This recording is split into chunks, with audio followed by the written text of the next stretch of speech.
Well, I was seeking a political home. I had previously organized with Vietnamese American progressive queer folks, so it got really niche. But I realized that going more niche was not gonna get the results that I wanted to see, which was for suffering people to not be suffering as much as they have been.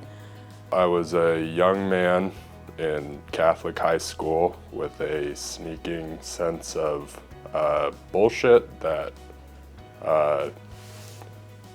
people in the government and the church were not fulfilling the social justice message, and I went to college looking to radicalize and find real answers to the social problems that everyone faces.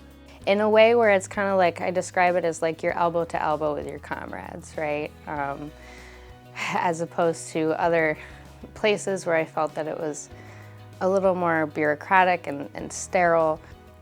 I'm not sold on reformism anymore. I'm not sold on the idea that we can achieve full liberation under capitalism.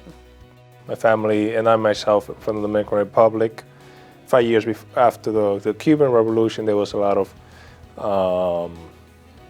high spirits for socialism in many countries in Latin America. So I had that sort of understanding too. But I still, during my time in college, would still vote for progressive Democratic candidates. Trying to defend a system in which, they say, incremental change, wait for it, and it's not, people on my level, it's not working people that are telling me that from the Democrats. It's like those are elites trying to tell us all to wait. And, and fellow workers would never be telling me to do that. What I'd been was a vaguely socialist sympathetic liberal who didn't quite understand the situation. The decision was basically, once I'd decided that the way the FSP was organized, in addition to its professed beliefs and platform, was tremendously attractive to me, that it seemed to be everything I was looking for in a socialist organization. Even things I didn't think were reasonable to expect to find, like really quite a robust and functioning internal democracy, that I decided to join based on that. I was against imperialism because of the war. I had read Lenin. I really didn't know much about Trotsky. I was a gay man, and I wasn't a feminist yet. I came out in 1969. The feminist movement began in the early 70s.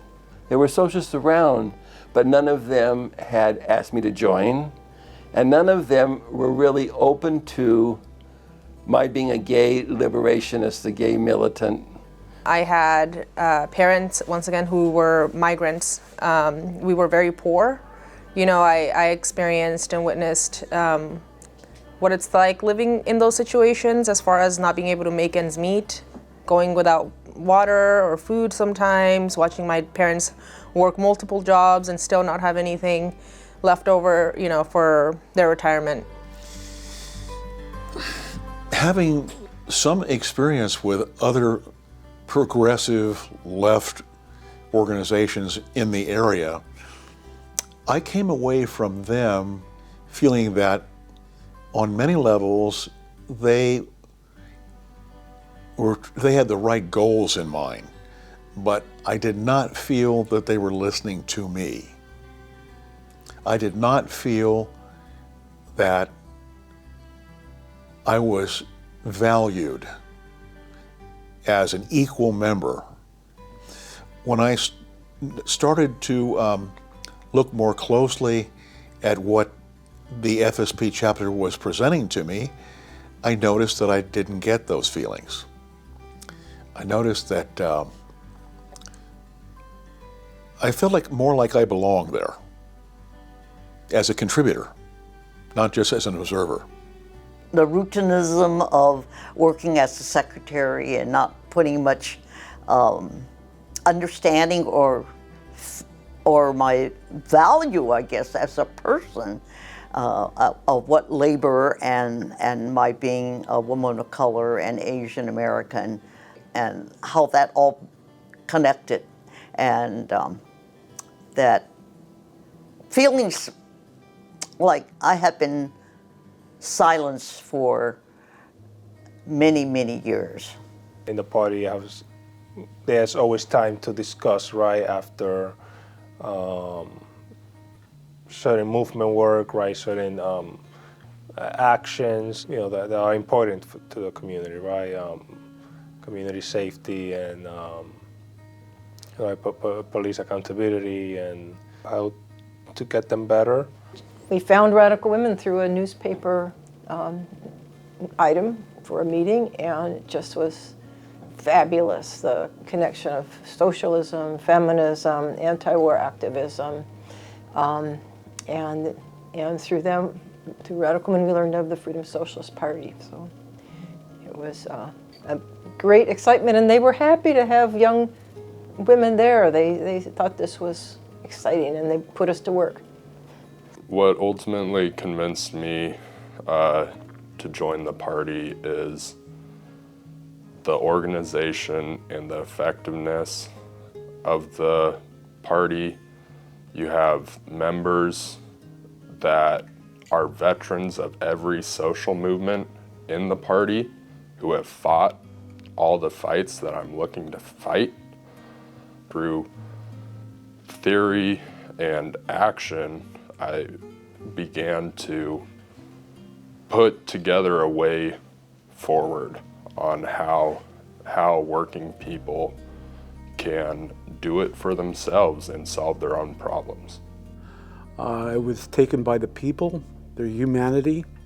On some very deep level, the feminism spoke to me, not because I was in any way a feminist or a socialist, but I felt the relationship in terms of being a person of color, and I saw the bridge between racism and sexism very clearly. I was very new to participating with FSP, but I was given this trust and this this opportunity to take up leadership.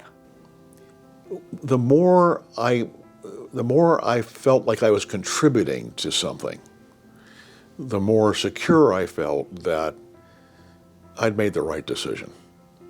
And I'm very happy about that today.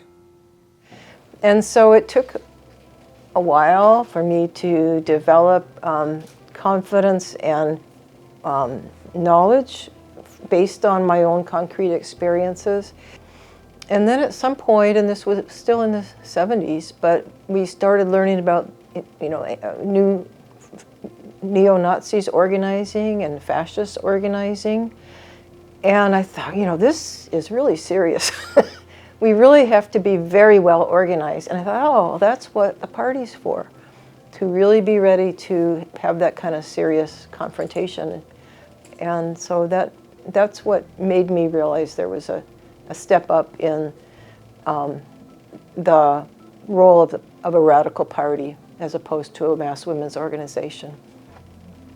As far as leadership skills, public speaking skills, theoretical analysis skills, being able to motivate other people politically, doing all kinds of organizational work, but also having a much better political mind. We have had, a lot of really excellent study groups that help people understand what fascism is and how to fight it, how to identify it within our current political landscape, to understand revolutionary integration, and to really internalize why Black leadership is, or why working class Black leadership is so necessary for revolution to occur, not just in the United States and in the world. Socialism to me appealed because it was an alternative to capitalism, and something that I think that really roots and stems from the bottom up. It's not something that the elite came up with, and so I think that's what really gravitated me towards that.